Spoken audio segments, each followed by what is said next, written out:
नवदा भक्ति का जो अपने जीवन में बीज अंकुरित करे, बीज तो देखो यहां बो रहा है साईं के उत्सव में 3 दिन में नवदा भक्ति का बीज तो बो दिया जाएगा आप सबके हृदय में, लेकिन उस बीज को पौधा बनाना, फिर पौधे से वृक्ष बनाना, वृक्ष में फल आदि उत्पन्न, वो आपका काम है, वो आपको करना है। वो कैसे करना है, ये कुछ नियम है, इनको ध्यान से सुनिएगा। नवदा भक्ति वालों के अंदर, नवदा भक्ति के पथ पर चलने वालों के भीतर सबसे पहला गुण होना चाहिए समदृक, सबके प्रति समानता का भाव रखे। कोई बड़ा कोई छोटा ये भाव आपके भीतर नहीं होना चाहिए। ये मुझे माला पहनावे इसलिए इसके प्रति प्रेम ज्यादा, और वो मुझे गाली देता इसलिए उसके प्रति बैर, ऐसा भाव नहीं। सबके प्रति समदृक रहो, समान रहो, समत्व में रहो। लुब्धा धनमयम विश्वम कामुका कामिनीमयम भक्ता कृष्णमयम विष्णु भावो ही भव कारणम। लोभी व्यक्ति जो होता है ना, वो कहीं भी जाता है उसकी आंखों में लोभ है, उसको सब जगह यही दिखता है कि यहां से कैसे कमा लूं, यहां से कैसे निकाल लूं, यहां से कैसे कर लूं। प्रॉपर्टी डीलर जो होते हैं, यहां यदि कोई बैठे हो तो बुरा मत मानना, वो कहीं चले जाएं दुनिया के किसी कोने में, ये जरूर, यहां क्या दाम है जमीन के, कितने में मिलती है, यहां एक जमीन ले लें तो उनको यही दिखता है कि हम यहां जमीन कैसे ले लें। बिल्डर जो होते हैं वो अपनी मस्ती में रहते हैं। लुब्धा धनमयम विश्वम, जो लोभी व्यक्ति होता है सब जगह यही जाकर के देखता है मैं यहां से धन कैसे कमा लूं। और काम का कामनीमयम, कामी व्यक्ति सब जगह यही देखता है कि मैं अपने काम को सचलित कैसे कर दूं। कामी व्यक्ति जहां जाता है उसको काम ही दिखता है। काम का कामनीमयम और भक्ता कृष्णमयम विश्वम, भक्त कहीं भी जाता है वहां पर कृष्ण को खोजता है। भक्त जहां भी जाता है वहां पर यही भाव रखता है कि यहां पर कृष्ण किस भाव में होंगे, कृष्ण किस रूप में होंगे, कृष्ण कैसे मिलेंगे, उनकी भक्ति कैसे हो पाएगी। भक्ता कृष्णमयम विश्वम, इसको कहते हैं समदृक निर्विकल्प दृक। कैसा समत्व हो, भगवान श्रीमद् भागवत के 11 स्कंद में कहते हैं मेरे भक्त के लक्षण क्या हैं। उस भक्त में सर्वोत्तम भक्त का लक्षण बताया, जो भगवान को सब में देखे और जब भगवान को देखे तो भगवान में सबको देखे, ये मेरे भक्त का लक्षण है। इसको बहुत ध्यान से सुनिएगा। आप जब बिहारी जी का दर्शन करने जाओ तो बिहारी जी में ही सबको देखो, यही माता हैं, यही पिता हैं, यही भाई हैं, यही बंधु हैं, यही पति हैं, यही मित्र हैं, यही सब कुछ है। और जब सच के माता पिता भाई बंधु मित्र आदियों को देखो तो उनमें बिहारी जी को देखो। ये है भक्त की दृष्टि। सीधी बात कहूं तो भक्त की दृष्टि शिकारी नहीं पुजारी होनी चाहिए, जिसको देखे उसकी पूजा उतार ले, ये भक्त की दृष्टि है। भक्ता कृष्णमयम विश्वम भावो ही भव कारण, सब में कृष्ण को देखो, जहां जाओ वहीं कृष्ण का दर्शन करो। अरे कहां तक कहें, नामदेव जी महाराज एक गुफा में बैठ करके भजन कर रहे थे तो भूत प्रकट हो गया। उनके सामने आकर के एक भूत खड़ा हो गया, कभी वो चींटी बन जाए, कभी हाथी बन जाए, कभी जेब्रा बन जाए, कभी जिराफ बन जाए, कभी कुछ बन जाए, कभी कुछ बन जाए। बार बार रूप बदलते हुए उसको देख करके नामदेव जी महाराज मुस्कुराने लगे। 2-4 लोगों ने कहा था, बोले नामदेव जी यहाँ पे एक भूत रहता है। नामदेव जी महाराज मुस्कुराने लगे, बोले लोग कहते हैं यहाँ भूत रहता है, लेकिन इतने रूप बदलने की सामर्थ्य भूत में नहीं, मेरे कन्हैया में है, मेरे विठ्ठलनाथ में है। और महाराज उस भूत को ही प्रणाम करने लगे। जय हो भले पधारे मेरे लंबकनाथ, जय हो मेरे लंबकनाथ, तुमको प्रणाम करूं। भूत में से भगवान पंडरीनाथ प्रकट हो गए। पंडरीनाथ प्रकट होकर के नामदेव से बोले ये सच का भूत था, तुमने इसमें भी मुझको क्यों देखा। बोले क्या भूत में आप नहीं रहते। और पंडरीनाथ श्री नामदेव जी की ऐसी कृपा कि भूत में भगवान का दर्शन किया तो वो भूत भी मुक्त हो गया, भगवत धाम को प्राप्त हो गया। सब जगह देखो। सूरदास जी महाराज कहते हैं, बहुत सुंदर पंक्ति। सूरदास जी से किसी ने जाकर के कहा, सूरदास जी आपके आंख तो है नहीं, आप ठाकुर जी को देख कैसे लेते हो। अच्छा एक बात बताऊं, ये जो 9 भक्ति है ना, इन 9 भक्ति के आचार्य कौन कौन है। जो हमने सबसे पहली भक्ति सुनी श्रवण भक्ति, उस श्रवण भक्ति के आचार्य हैं श्री सूरदास जी महाराज। सूरदास जी श्रवण भक्ति के आचार्य, दर्शन तो कर नहीं सकते लेकिन श्रवण भक्ति इतनी श्रेष्ठ है उनकी कि कथा सुन सुन करके उन्होंने ठाकुर जी को बिना नेत्रों के ही हृदय में बसा लिया। सूरदास जी के पास में नेत्र नहीं है, लेकिन सूरदास जी की दृष्टि कैसी है? वो मंदिर में जाते हैं, जैसे आज साईं ने लाल पोशाक और लाल साज धारण किया। पोशाक तो श्वेत है, श्वेत है ना, साज लाल है, ये तो हमको दिख रहा है, लेकिन सूरदास जी को दिखता नहीं था। वो यहां बैठ जाते हारमोनियम लेके, तो गुसाई जी बोलते, हाँ बताओ आज ठाकुर जी कैसे लग रहे हैं? आहा, पीली पीतांबर सोहे श्याम मुख, गा देते थे। बोले आज सांवरे सलोने कन्हैया ने आज पीली पीतांबरी पहनी है, आज गले में ऐसी माला पहनी है, आज कानों में ऐसे कुंडल पहने हैं, आज शीश पर ऐसी पाग पहनी है। और सब देख करके हैरान, बोले इनको दिखता नहीं है फिर भी गा देते हैं। एक दिन ठाकुर जी निर्वस्त्र खड़े कर दिए गोसाई जी ने। बोले आज देखें क्या बोलेंगे। अब तो महाराज सूरदास जी आए, आकर के हारमोनियम लेके बैठे। बोले हाँ भाई गाओ, आज कैसे लग रहे ठाकुर जी? सूरदास जी ने थोड़ी देर नेत्र बंद करके देखा, खूब जोर से हंसे। गोसाई जी बोले हंस क्यों रहे हो?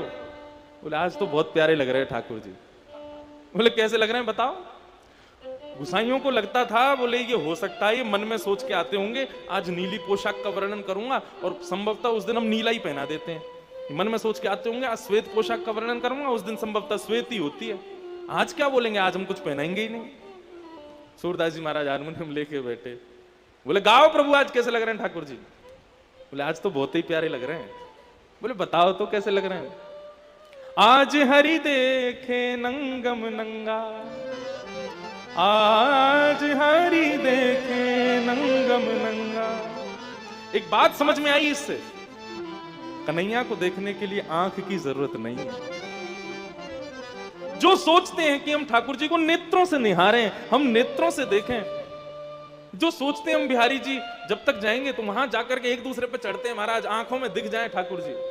यदि मन सच्चा हो ना, यदि हृदय में वास्तव में नवदा भक्ति विराजमान हो, तो तुम साईं के आंगन में बैठ के नेत्र बंद करोगे, नेत्र बंद करते ही यहां बैठ करके वर्णन कर दोगे कि आज बिहारी जी ने कैसी पोशाक पहनी। वो कहां नहीं है, सब जगह। उनको देखने के लिए साधन की जरूरत नहीं है। हमारे पूज्य पिताजी महाराज कहते हैं माला जपने से कभी भगवान नहीं मिलते।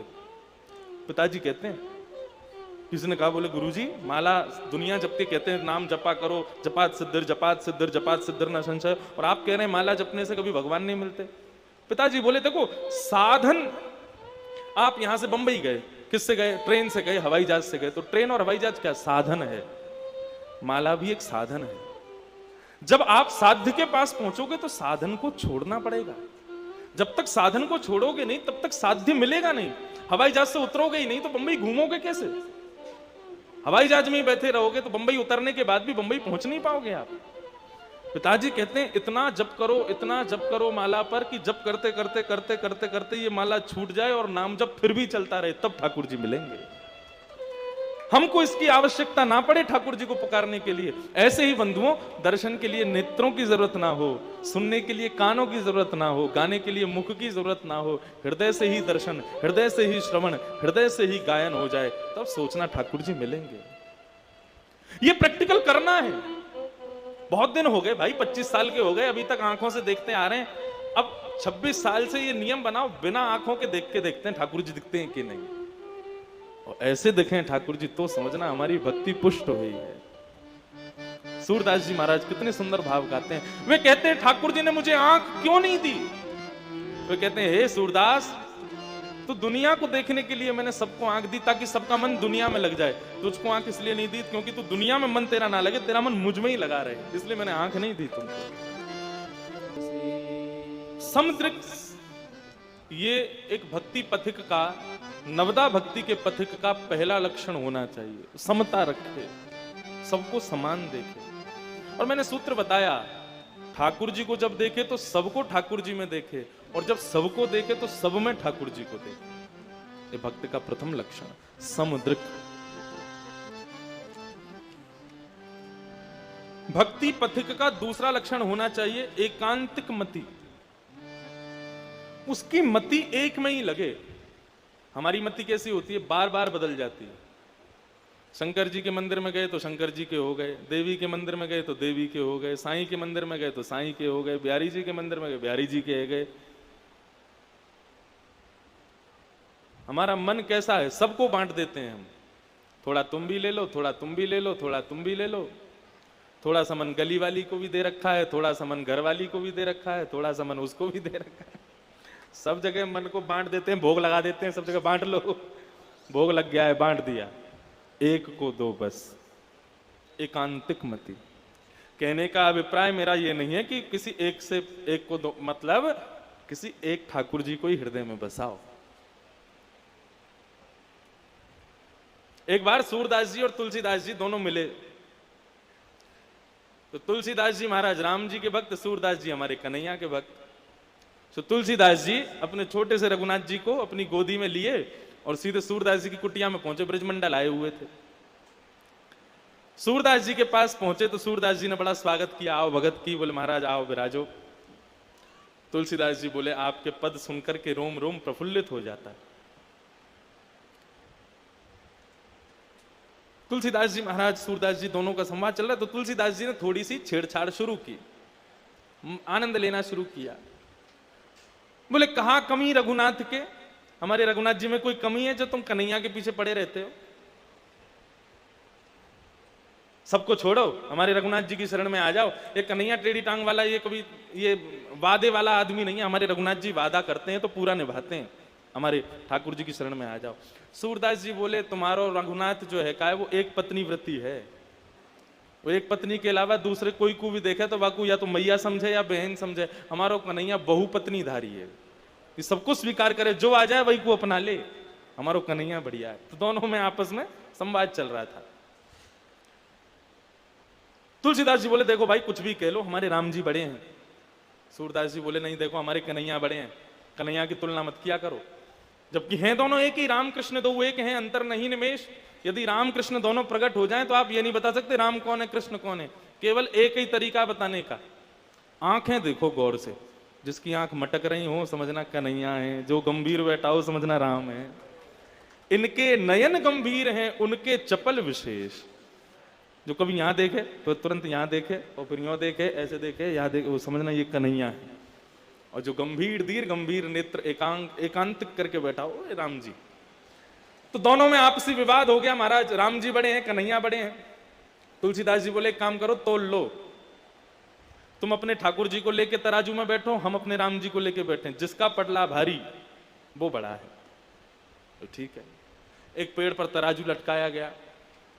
सूरदास जी अपने गोपाल जी को लेकर के पहुंचे और तुलसीदास जी अपने रघुनाथ जी को लेकर पहुंचे। सूरदास जी महाराज जैसे एक पडले में बैठे तो कहकर जय हो मेरे गोपाल जी, लाज रखी हो, और लेकर के बैठ गए। दूसरे पडले में तुलसीदास जी महाराज बैठे, जय हो मेरे श्री सीताराम, लाज रखी हो, बैठ गए। अब दोनों ही बैठे तो तराजू ऊपर नीचे होते होते होते होते आकर के रुका तो श्री तुलसीदास जी का पडला नीचे चला गया, सूरदास जी ऊपर लटक गए हवा में। सूरदास जी बोले कहा भयो, बोले कहा भयो, नीचे पाम लटका के देखो। सूरदास जी ने पैर लटका के देखे तो हवा में थे। सूरदास जी समझ गए कि हम ऊपर आ गए, ये तुलसीदास नीचे पहुंच गए, मतलब राम जी बड़े। तुलसीदास जी बोले अब हमने सिद्ध भी करवा दिया, राम जी बड़े हमारे। ये कन्हैया वनैया को छोड़ो, रघुनाथ जी की शरण आ जाओ। सूरदास जी ऊपर पटला से कूद गए नीचे, अपने ठाकुर जी को लेकर के कुटिया में आ गए और सिंहासन पर ठाकुर जी बैठा दिए और गुस्सा होकर के सूरदास जी बैठ गए। गला फाड़ फाड़ के तुम्हारा कीर्तन करता हूं, दिन रात तुम्हारे गुणगान गाता हूं, मुझे आंखें नहीं दी, नेत्रहीन बना दिया, फिर भी आपका एक क्षण के लिए भी मैं त्याग नहीं करता हूं। आज मां तुलसीदास के सामने मेरी नाक बचाने की जब बात आई तो मेरी नाक कटवा दी आपने।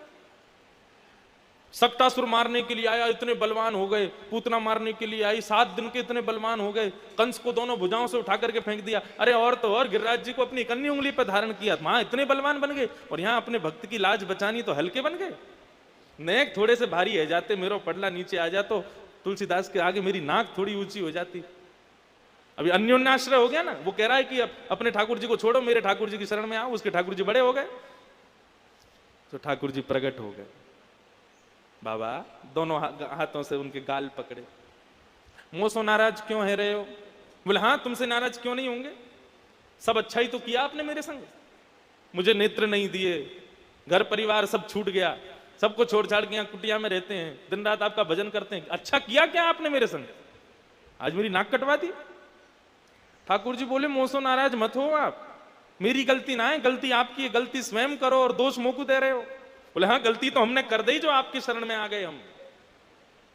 बोले बाबा एक बात बताओ, एक से ज्यादा दो हूं मैं, दो से ज्यादा तीन। बोले और नहीं तो क्या, गिनती गिना रहे हो मुंह को, यहां पे एक दो तीन। गोपाल जी बोले बाबा आप पटला में बैठे, आपने कहा कही जय हो मेरे गोपाल जी मेरी नाक बचाइयो, कही तो एक तो मैं गोपाल जी, एक आप, दो लोग। और वो तुलसी बाबा बैठो का बाबा ने कहा कही जय हो मेरे श्री सीताराम, एक तो सीता जी, दूसरे राम जी, और तीसरा वो बाबा। मां तीन बैठे, यहां पे दो बैठे, तो दो को पटला भारी होगा कि तीन को भारी होगा? बोले तीन को भारी होगा। बोले तो यही तो गलती है गई, आप भी कहते जय हो मेरे राधे गोपाल प्रभु, तो हम भी दोनों आ जाते, आपके पटला को नीचे ही लाते। अब दो ही बैठे थे तो पटला तो ऊपर जानो ही हो। सूरदास जी बोले जल्दी बैठो मेरे संग, गोदी में आओ। गोदी में लिए ठाकुर जी फिर से गए तुलसीदास जी के पास। सूरदास जी बोले फिर से तराजू टांगो। तुलसीदास जी बोले क्यों? बोले पहले एक गलती हो गई थी, अब हम दोबारा समझ के आए, अब की बार नाप तोल करवाओ। तुलसीदास जी बोले एक ही बार होगा, अब तो हम समझ गए कि तुमको किसने पढ़ा लिखा के भेजा है। सूरदास जी बोले नहीं नहीं नहीं, एक बार और तराजू लगाओ फिर से तुलना होगा। तुलसीदास जी ने सूरदास जी को हृदय से लगाया, बोले मुझे को सब पता है कौन आया था, आपको क्या बता के गया। तो इसको कहते हैं एकांतिक मति।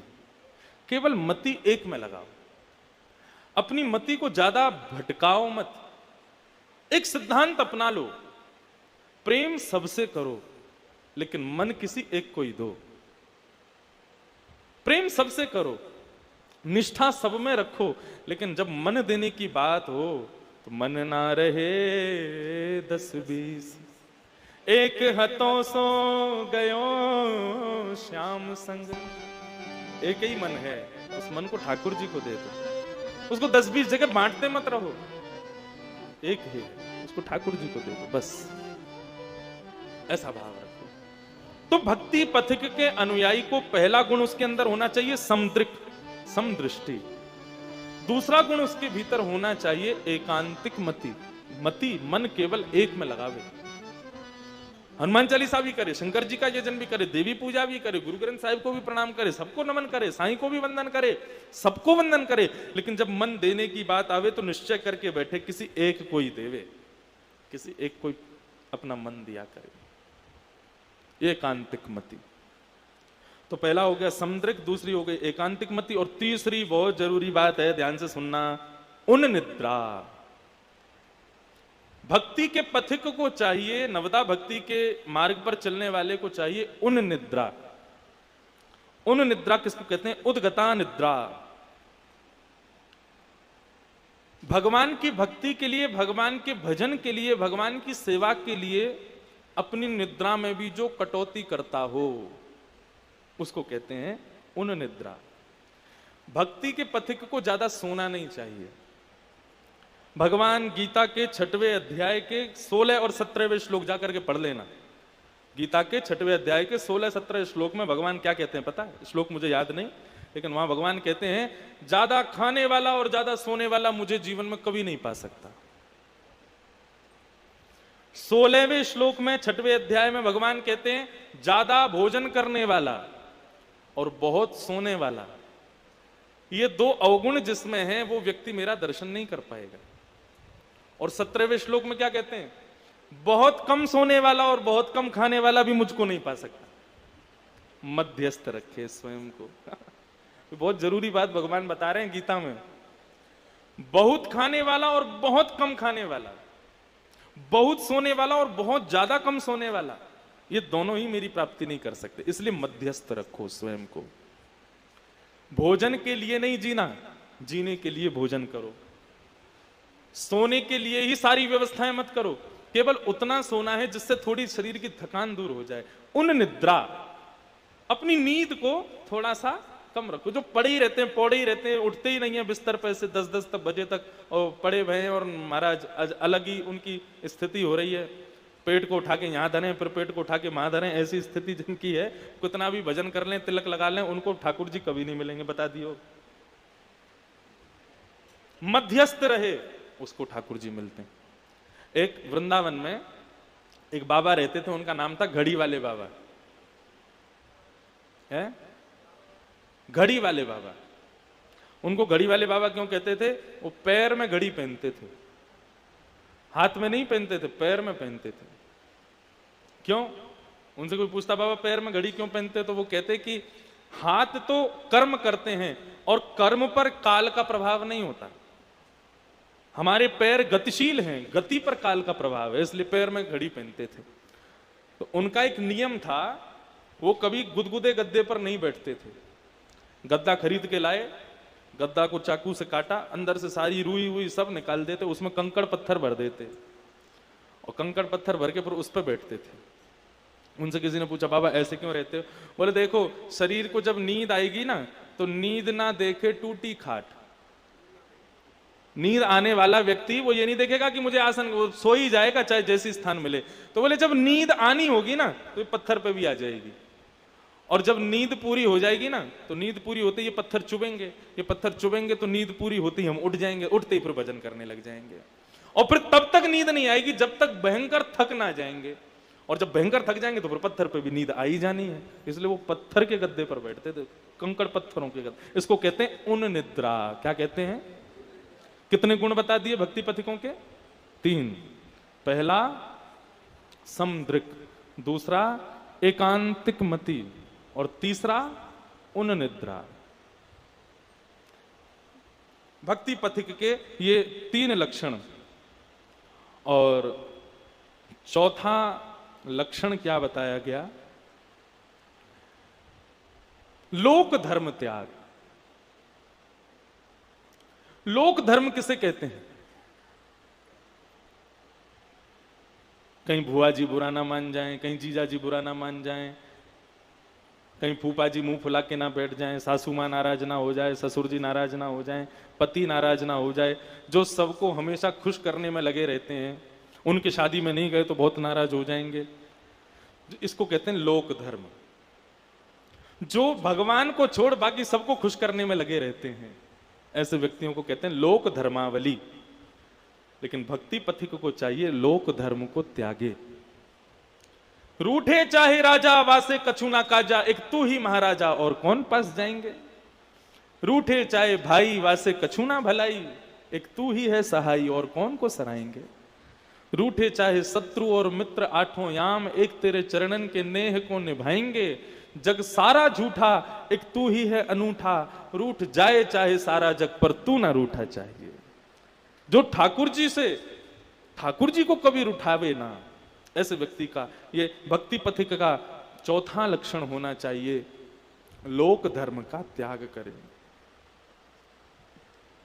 और कभी लोक धर्म में जाने का यदि उसको समय मिले, बहुत जरूरी हो लोक धर्म में जाना ही है, तो वहां पर ज्यादा से ज्यादा 45 मिनट रुके, बस इससे ज्यादा ना रुके। लोक धर्म में ज्यादा ना रहे, उसमें ज्यादा उसकी प्रविष्टि ना हो।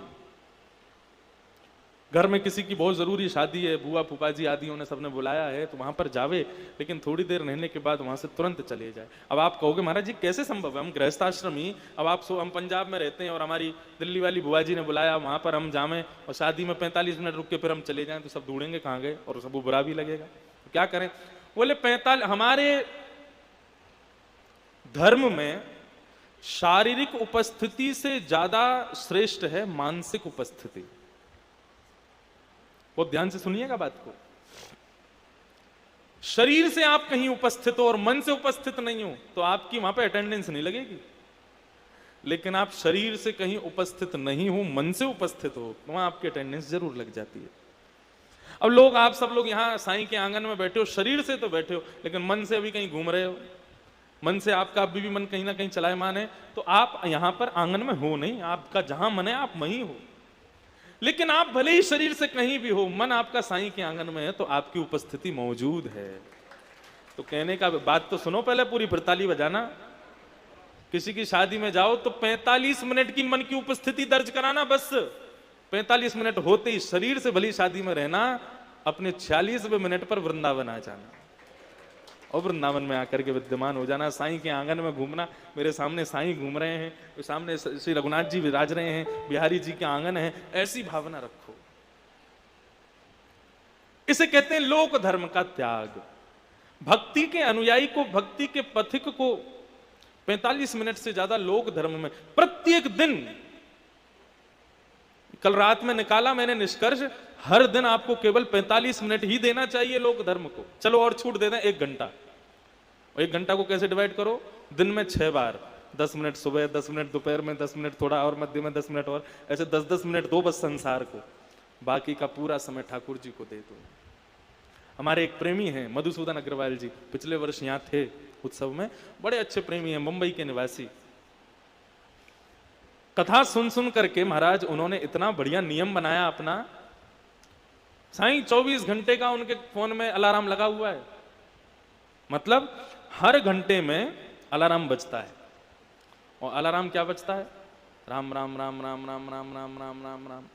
उन्होंने एक समय फिक्स किया है, 11:10 पर अलार्म बज जाएगा, राम राम। वो किसी भी काम में हो उस समय सब छोड़ देते हैं और बैठ करके राम राम राम राम हरि स्मृति करते हैं।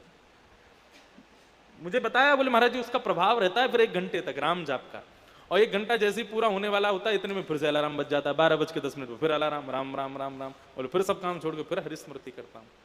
अब तो ऐसी स्थिति हो गई है, बोले रात में सोता भी हूं ना, सोने में भी अलार्म बजता है तो मेरा रात में भी कीर्तन होता है, राम राम राम। ये हमारे जीवन की सार्थकता है। हर सेकंड, हर क्षण, हर स्थिति में हरि स्मृति करो, हरि भजन करो। तो चौथा लक्षण क्या है भक्ति पथिक का? लोक धर्म का त्याग करे। और 5वां और अंतिम लक्षण भक्ति के पथिक का, जब संसार में रहे, जब सत्संग से विलग रहे, जब साईं से विलग रहे, जब ठाकुर जी से विलग रहे, तब स्वयं को निर्जीव समझे, और जब साईं के सन्मुख आवे तब स्वयं को जीवित समझ करके भुजा उठा करके नृत्य करे, आनंद करे। ये उसका 5वां लक्षण। हर स्थान पर स्वयं को निर्जीव समझे और ठाकुर के स्वयं को सजीव समझे, ये उसका 5वां लक्षण। तो ये भक्ति पथिकों के 5 लक्षण हैं। इन 5 लक्षणों पर काम करना शुरू कीजिए, इनको धीरे धीरे जीवन में लाना शुरू कीजिए। उसके बाद ये 9 भक्ति धीरे धीरे जीवन में आएंगी, ठाकुर जी का अनुभव निश्चित होगा।